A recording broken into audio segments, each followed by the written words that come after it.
পাঁচজন ব্যক্তির কাছ থেকে জোর করে দোয়া নেবেন। যখন এই পাঁচজন ব্যক্তির সাথে আপনার সাক্ষাৎ হবে, প্রয়োজনে তাদের কাছ থেকে জোর করে দোয়া নেবেন। কিছু হাদিয়া দিয়ে হলেও তাদের কাছ থেকে দোয়া নিতে আপনি ভুলবেন না। কারণ ইবনে মাজা শরীফ এবং তিরমিজি শরীফের বর্ণনায় নবীজি বলছেন, এই পাঁচজন ব্যক্তির দোয়া করলেই আল্লাহ পাক তাদের দোয়াটা কবুল করে নেয়। দুইটা বর্ণনা আসছে, তিরমিজি শরীফের বর্ণনা আসছে 3 জন এবং ইবনে মাজা শরীফের বর্ণনা আসছে 2 জন। এই 3 জন আর 2 জন, এই 5 জন ব্যক্তি যখন কোনো ব্যক্তির জন্য দোয়া করে, আল্লাহ পাক তখন ডাইরেক্ট তার দোয়াটা কবুল করে নেয়। রাসূল সাল্লাল্লাহু আলাইহি ওয়াসাল্লাম বলছেন, 1 নম্বর হলো মা বাবা। কোনো মা বাবা যদি সন্তানের জন্য দোয়া করে, ওই দোয়ার মাঝে আর আল্লাহ পাকের মাঝে কোনো পর্দা থাকে না, ডাইরেক্ট আল্লাহ পাক দোয়াটা কবুল করে নেয় এবং সেই সন্তানের জন্য আল্লাহ পাক সব দোয়াগুলোকে আল্লাহ পাক কবুল করে নেয়। এটা হলো 1 নম্বর।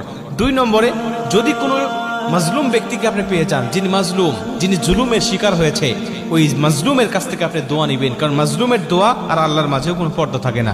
মাজলুম যখন দোয়া করে আল্লাহ পাকের কাছে, তখন ডাইরেক্ট আল্লাহ পাক তার দোয়াটা কবুল করে নেয়। মাজলুমের কাছ থেকে দোয়া নেবেন, প্রয়োজনে কিছু হাদিয়া দিবেন, তাও দোয়া নেবেন। 3 নম্বর হলো মুসাফির। কোনো মুসাফির ব্যক্তির দোয়া কখনো আল্লাহ পাক ফেরত দেয় না। মুসাফির যা দোয়া করে আল্লাহ পাক ঠিক সেই দোয়াটা কবুল করে নেয়।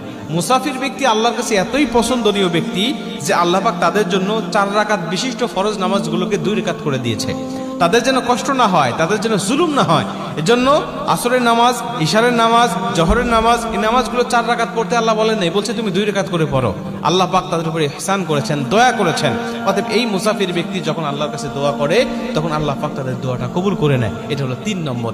4 নম্বর হলো কোনো সাইম, কোনো রোজাদার ব্যক্তি যখন কোনো ব্যক্তির জন্য দোয়া করে, যা আপনি যদি দেখেন যে কোনো ব্যক্তি রোজা আছে, রমজান মাসে তো সব মুসলিমই রোজা থাকে, কিন্তু রমজান মাসের বাহিরেও দেখবেন অনেকেই নফল রোজা রাখে, বিভিন্ন দিবসে তারা রোজা রাখে, বিশেষ করে বৃহস্পতিবার, সোমবারে রোজা রাখে, অনেকে আয়ামে বীজের রোজা রাখে।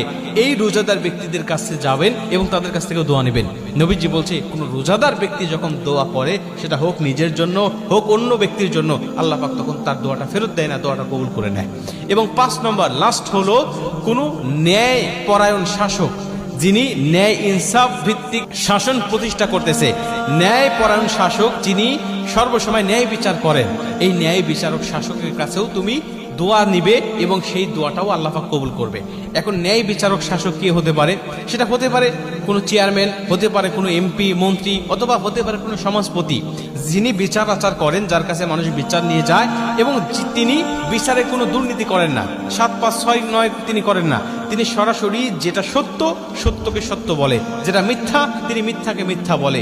তিনি সত্য পক্ষে যখন রায় দিবে, এমন শাসকের সন্ধান যদি কখনো আপনি পান, বুঝে নিয়েন যে ইনি আল্লাহ পাকের প্রতিনিধি, উনি আল্লাহ পাকের খাস বান্দা, আল্লাহ পাকের রহমতের বান্দা।